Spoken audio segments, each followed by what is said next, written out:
All right. And then there were two. College World Series National Championship starts tomorrow.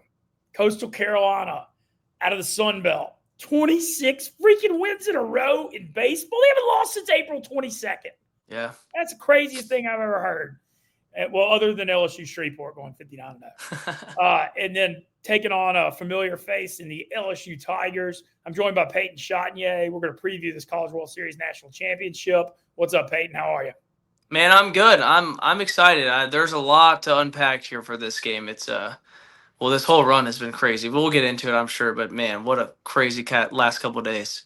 Yeah, well, we'll start with that. I came out to Omaha on Monday morning. Definitely, it's been, as it always is, it's my fourth time in 5 years to come to Omaha. Dude, all hell breaks loose every time I come out here. Yeah. And there's just something magical about Omaha where crazy stuff happens. I went to the Monday night LSU UCLA game. They got rained out in the fourth. Went to Rocco's before it. Tuesday night, I went to the Arkansas UCLA. And then I did Wednesday. I worked the Barstool Golf Classic in Omaha, and that was super fun all day Tuesday. And all these people are just falsely accusing me of using the Barstool Classic to go to college. I was about to say, I saw that video. I mean, I would never do something like that. Well, then, you didn't help yourself out when you said, I'm going to the one in Vegas. And he's like, well, what's in Vegas? And you said, well, World Series poker. Whatever, man. I mean, like, if I can help the company when I'm doing the stuff I love to do, I mean, yeah, that's right. I feel like I feel like the backlash is unwarranted. That's like the American dream. I think I think it's just all jealousy. Yeah, pretty much. And then I went Wednesday to Coastal Carolina, beat Louisville 11-3. Really wasn't a lot to say about that game. Louisville was completely out of pitching. But then what we got to talk about before we get into the national championship series is what happened Wednesday night in that LSU Arkansas game. I'm willing to say that was the wildest college baseball game I've ever seen. It was nuts, man. I had more fun at Ole Miss winning the title and that Ole Miss run y'all had just because it was history to see my school win the national championship. So I'm not going to say it was more fun because that was the pinnacle. But I will say, as far as one game goes, that was the craziest game I've ever been to. That was nuts. And it was like almost a remake of 2018. I remember I was watching it with some of my buddies. We're like, what if they blow this game? And then they end up doing it. And it sucks, man. I didn't think I was, an Arkansas fan. I'm not an Arkansas fan, but I was pulling for them. I wanted them to get one, and that just it hurts, man. That sucks. Yeah, the Arkansas thing. All right, just recapping real quick for those who didn't see it. It was 1-0 Arkansas off an Aloy home run in the bottom of the sixth. Jake Brown for LSU got a 2-out, 2-run single to make it 2-1. Arkansas got 2 in the next inning. Really, when LSU tried to turn a double play and they made a bad throw to Jarrett Jones and it got away. And so that got the second run home to make it 3-2. Well, Jarrett Jones instantly gets redemption by coming up and hitting a homer to like 410 feet. Yeah. To tie it 3-3. Arkansas got a 2. LSU played some bad defense too. That's what's getting, everybody's talking about Arkansas in the ninth, and rightfully so, but LSU made a bunch of mistakes too. Arkansas got a 2-run single at the top of the ninth to make it 5-3. And then that bottom of the ninth, I mean, Curiel gets on base and got the second when a ball got away. So that was a mistake. And then LSU's got first and second with 1 out. Stephen Mullins up, hits a tailor-made 6-4-3 ground ball. Would have been out by 3 or 4 steps. He's not really that fast. And I don't know what Aloy was thinking for Arkansas, because when you're up by 2 runs, you get the lead runner there that doesn't even matter at third. Literally one of the all-time brain farts. I mean, I think it was a hit a little bit to his right, so I think just he had it preset in his head, like, if I'm backhanding this ball, I'm just going to go to 3, which he didn't end up even needing to do. But I think it was just already in his head of like, all right, here's what I'm going to do. If it's hit over there, I'm going to go to 3. If it's not, I'm going to just turn no play. But he definitely had more time. It's just knowing your runners. Yeah, I mean, well, I think the thing is, the next batter, Luis Hernandez, came up with 2 outs, first and second, down 5-3, and he hooked the liner into left field. And my heart goes out to Charles. Because I mean, he kind of made a bad break on the ball, but then he slipped. He and it hit slipped. off He like actually did slip. No, and that's like not a to me, that's not as bad of a mistake as what Aloy did. Like that's Yeah. just an honest accidental just slipping. Like I don't, it was just like a really unfortunate time for it. And the ball hit off his head, and LSU scored 2 runs to tie the game. And the atmosphere was insane Wednesday because I can't imagine what that was like. It was about 60-40 LSU, but both fan bases were going nuts the whole game. I mean, it was the whole deal.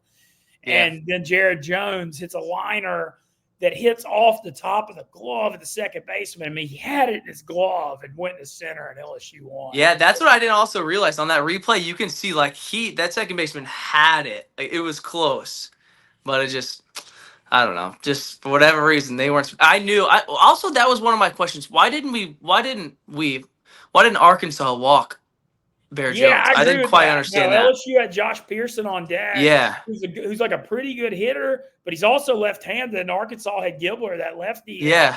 I mean, why would you not go lefty-lefty? I don't know.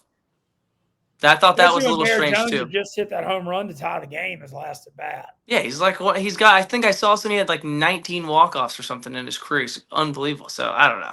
Yeah, I didn't agree with that decision, but after the game, I have a long-standing feud with Arkansas Twitter. So I mean, I just stuck a knife in them. I mean, it was bad. My heart does go out to Charles Davelin. You saw the whole team like around him and hugging him. Yeah, I feel terrible for him. They'd never get there without him. He had a great season, and that it's just so I can't imagine because I didn't play. You did, but like, there's just so much on the line in these College World Series. Yeah, it sucks on every aspect, man. What I was actually glad to see is like people were still showing him love. Like they realized that there was zero shot of Arkansas being there without him there. And if you're playing, you know that like obviously the game looks like to the fan that was the make or break. But there's so many things that happened throughout the game that could have changed it too. So it just happened to be the last freaking. Yeah, no, like I said, I think the Aloy going to third was worse. Yeah, than Davelin in left field, and ultimately. Poor Davelin's got to live with this forever. I know. That's what's tough is like. Oh, it's going to be everywhere. Sucks. I mean, it's so tough though.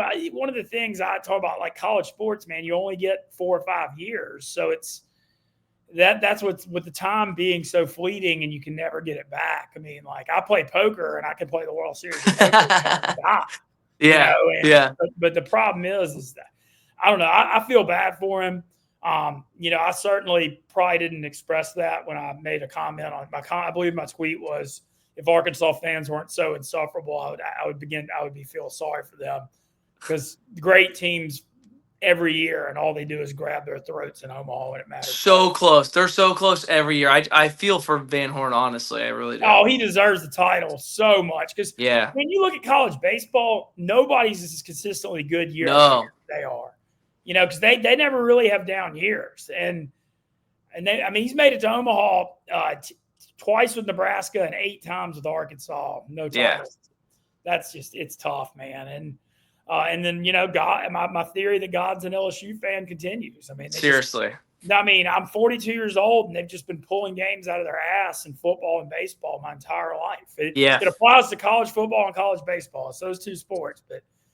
I mean, they find ways in games that it just doesn't make sense. Yeah, I'm with you.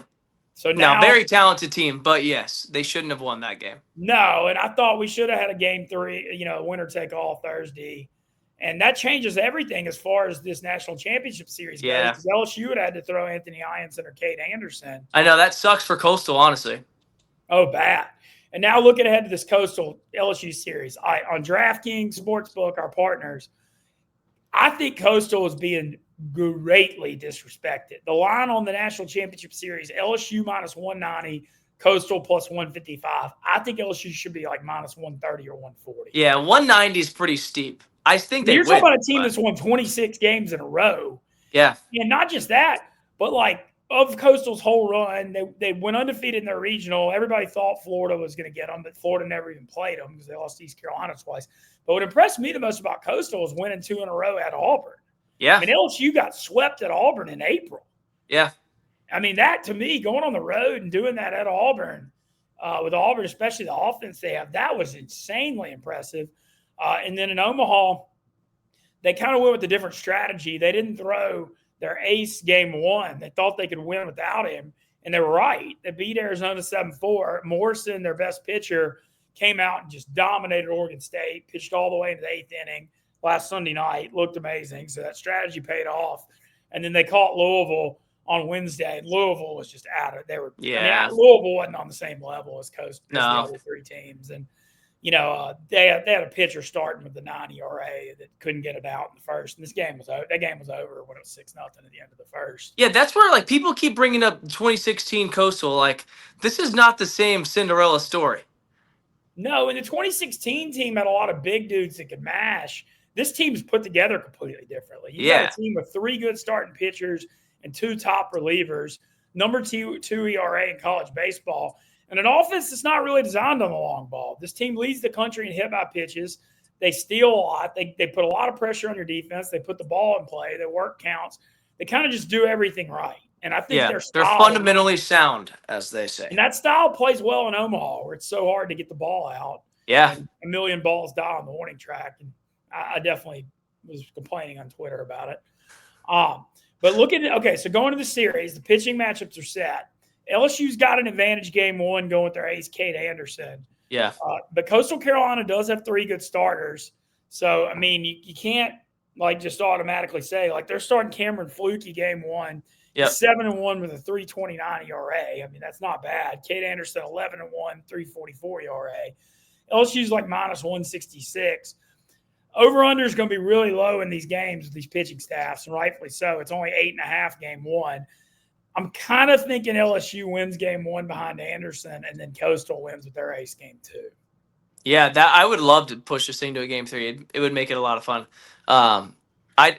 It's just hard for Anderson to see him lose. I don't think there's a way where he loses. He's just really good. But we'll see. This one is just interesting to me because it's weird with how Coastal is built. They're nothing that they do is necessarily special. They pitch it well and they hit it well. They do everything good, but it's nothing. It's not the same LSU mashing lineup. They just do everything good. Everything.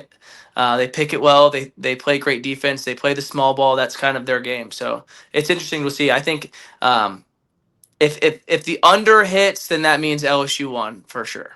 Yeah, like I said, I kind of lean LSU game one. But what I'm looking at it, what'll be interesting is whatever the price on the series is, if LSU's up 1-0, if you can get Coastal at 3 or 4-1 after game one, with them having Morrison, their pitcher on Sunday is 12-0, with an under 3 ERA. And then Anthony Hyanson, LSU stud number 2, is going to go Sunday. But he's looked a little shaky. He had a shaky out against West Virginia. He allowed 3 runs in the first against UCLA. I mean, he hadn't looked unhittable lately. So I think Coastal's got an edge in that Sunday game. Yeah, we'll see. I'm not exactly sure how this game is going to really play out. It's a tough one. Omaha's a weird one where it's just the team that's hot, and Coastal is the hotter team.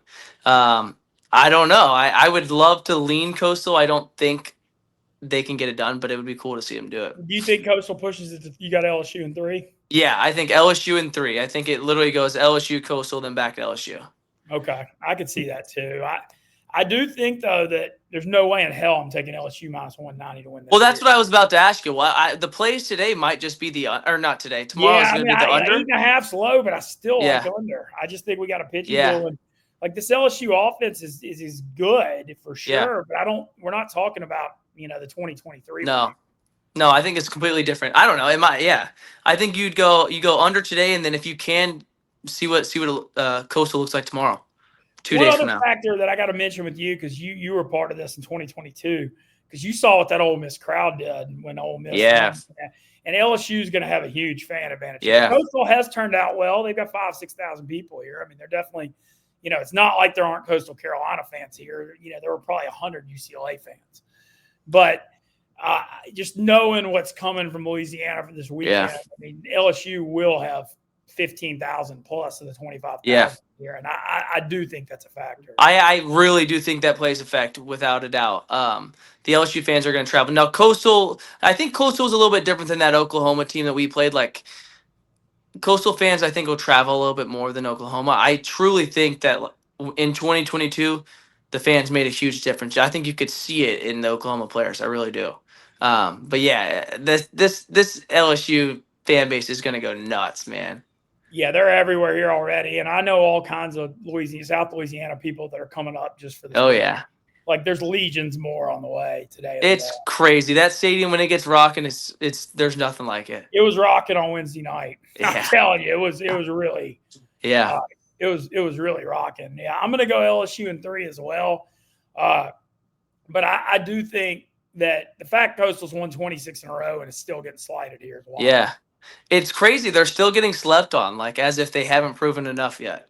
Yeah, no, it So is. But it should be the Saturday night, 6 p.m. first game. Sunday. It's also going to be it's 100 degrees here right now. That Sunday 1:30 game is going to be hotter than holy yeah, hell. yeah. I really wish ESPN would do Sunday night baseball for I just the know. national championship. Boy, that'd make it nice. I Oh, know, be awesome. but maybe next year. I mean, ESPN's losing their MLB deal at the end of the Yeah. year, so that could happen. But yeah, we're both going LSU in 3. While we got you here, what's going on with the Savannah Bananas? Oh, nothing much. I'm going to the game today. So we scrimmaged earlier this morning. Then we're going to the game, working the crowd so they can kind of get to know us because we're new and everything. So we're gonna go work the crowd a little bit, say what's up, take some pictures, sign some baseballs, and catch the game. I'm excited. This is I was telling you earlier off. This is only I went to my first game yesterday, and it's unbelievable. It's crazy. So I'm excited, man. Yeah, Savannah. I mean, we were talking last time about them selling out the Clemson football stadium. Last Yeah. weekend they sold out the Carolina Panthers football stadium back-to-back nights.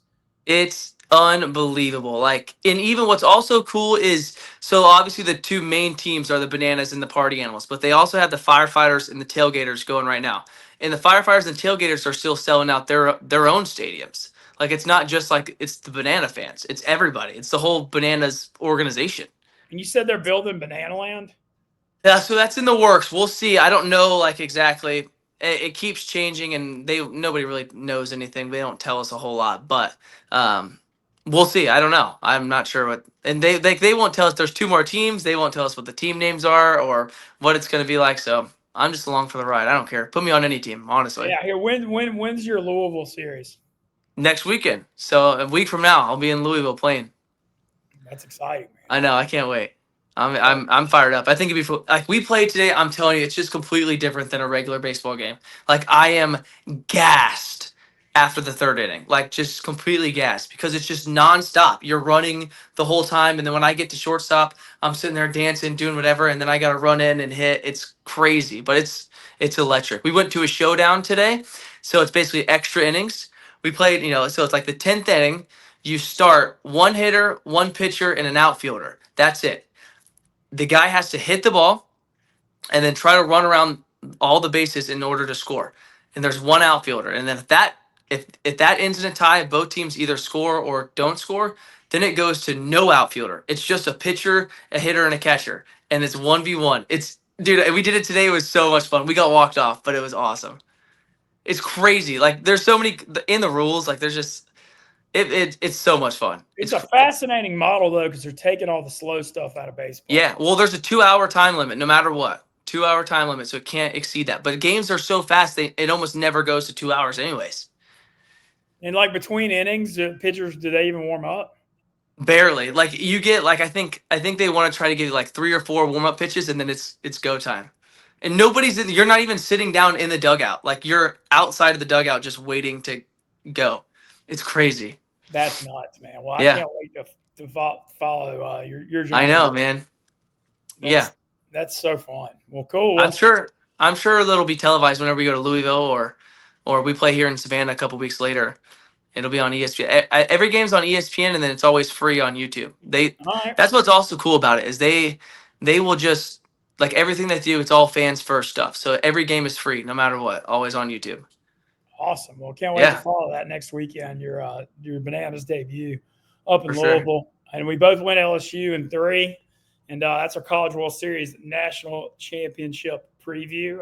Peyton, Chardonnay enjoyed it as Yeah, always. absolutely. Thanks for having me. I can't believe it's already over. The season's over. It's And crazy. it always does this. You wait for it, and you get hyped about it, and then you blink, and it's over. Yeah, it's nuts. But I'm excited. We'll see. I would love for Coastal to win, but I just don't see it happening. Yeah. All right. Well, thanks again for watching. And yeah, enjoy the College World Series National Championship Series starting Saturday at 6 p.m. And thanks to Raising Cane's for sending T-Bob and me out there. I'm very Thanks. excited.